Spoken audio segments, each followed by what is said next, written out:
알박기 인사 말씀드리겠습니다. 지금 뭐 문재인 정부 때 알박기 인사를 뭐 몇 명을 했다고 하는데 지금 우리가 문제를 삼는 거는 12.3 불법 계엄 이후에 4월 11일까지 대행들께서 공고를 낸 게 101건입니다. 공공기관장이라든가 임원에 대해서. 그게 알박기 인사라는 겁니다. 그리고 그 과정도 보면 문재인 정부가 인사한 사람이 2년이나 있었는데 쫓아내려고 다른 사람을 추천했다가 용산 대통령실에서 빵꾸를 내갖고 돌려보내갖고 그 인사를 교체하지 못하고 계속 있게 했다. 이런 제보도 있습니다. 아니 자기들끼리 그냥 뒤죽박죽 해갖고 이렇게 하면서 그거조차도 알박기 인사라고 하면서 국민을 속이고 호도하고 민주당 탓을 하는 것, 그것은 사실에도 맞지 않고 국민의힘이 그렇게 주장을 봐도 못 된다 이렇게 생각을 합니다. 알박기 인사 정말 심각합니다. 지금 49일이면 새로운 정권이 새로운 대한민국이 출범을 하는데 지금 3년짜리 인사를 갖다가 지금 공고해 갖고 지금 임명하겠다? 그럼 대통령이 그 대통령의 철학을 어떻게 모세혈과 같은 곳에까지 어떻게 그 지역이 집행을 하는지에 대한 그런 고려가 전혀 없다는 것 아닙니까? 그렇지 않겠습니까? 그 점을 유의해 주시기 바랍니다.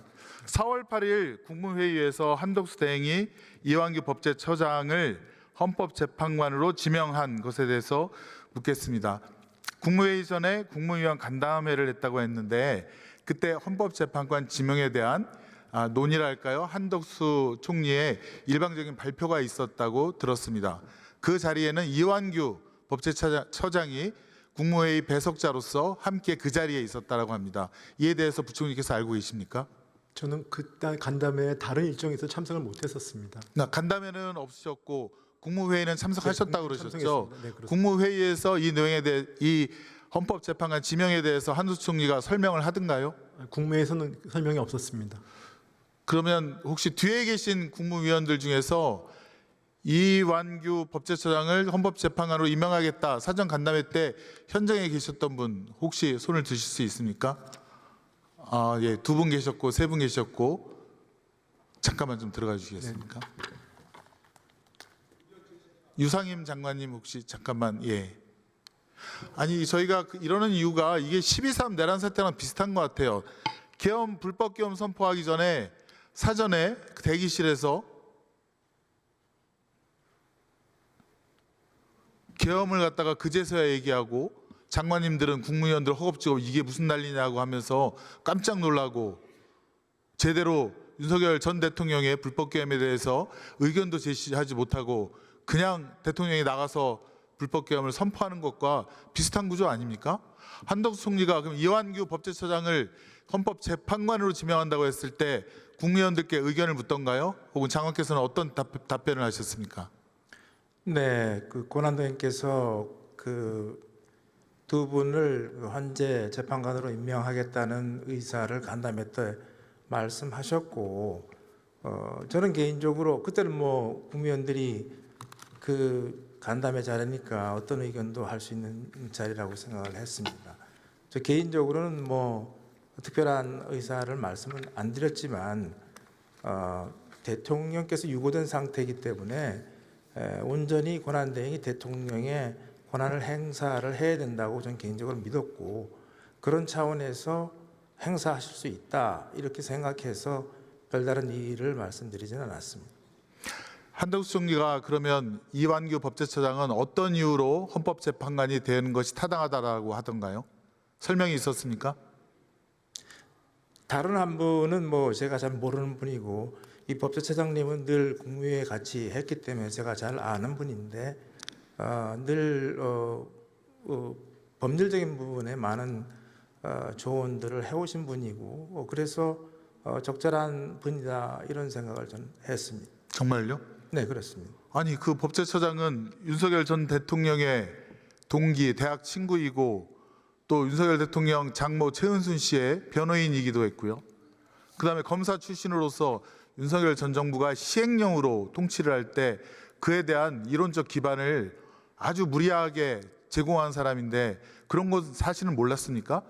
또 그리고 어떤 법적 지식이 충분하다 하더라도 누가 봐도 그것은 대통령, 그러니까 윤석열 전 대통령이 자기 지인을 갖다가 헌법재판소에 이것도 알박기를 해갖고 나중에 우리 헌법 질서에 대해서 본인의 의사를 관철시키겠다 그런 의도가 보이지 않았습니까?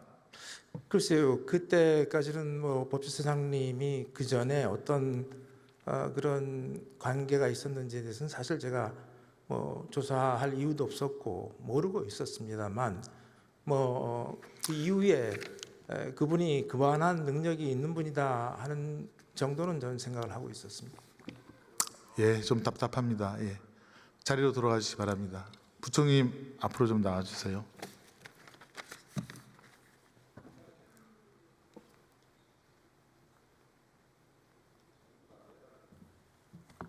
알박기 인사 관련해서 더 이 문제점을 구체적으로 말씀드리면 예컨대 뭐 이진숙 방통위원장이 사랑한다는 동생 신동호 씨를 입의 사장으로 다시 임명 강행한 것도 문제이지만 임기가 아직 한참 남은 대통령 기록관장을 윤석열 행정관 출신으로 교체하는 시도가 있었거든요.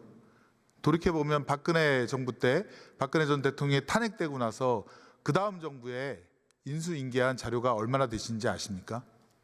잘 모릅니다. 100페이지 정도랍니다. 4년이 넘게 일을 한 박근혜 전 정부가 문재인 정부에게 100페이지 정도의 자료만 넘겨주었다고 합니다. 목록이 6, 7페이지 정도밖에 안 됩니다. 나머지는 다 싹 소각, 파회, 파기해버렸을 겁니다. 지금 대통령 기록관장도 행정관을 임명한 것이 많은 자료들은 파기하고 그나마 기록물로 간 것도 본인의 행정관에 의해서 철저하게 숨기거나 어떤 훼손을 갖다가 충분히 예상할 수 있는 사안입니다. 대통령 기록물은 사초 아니겠습니까? 우리의 역사 아닙니까? 예? 부끄럽던 그렇지 않던 간에 그걸 갖다가 파괴하려는 그런 의도가 보이기 때문에 문제라는 것입니다. 이에 대해서 부총리의 견해는 어떠십니까? 그래서 제가 그 구체적인 사안에 대해서 인사에서 알지 못하기 때문에 제가 뭐 말씀드릴 건 없습니다. 견해를 묻는 겁니다. 대통령의 측근이 대통령 기록물 관장으로 가서 역사에 남을 사초를 파괴하거나 아니면 훼손하거나 은닉하는 그런 경우가 있을 수 있기 때문에 그런 우려에 대한 견해를 묻는 겁니다. 그래서 어떤 공직자의 어떤 공직 수행에 있어서 그분이 뭐 어디 출신이고 어떤 부분에 대해서 제가 미리 그걸 지레짐작해서 말씀드리는 건 좀 적절치 않다고 생각합니다.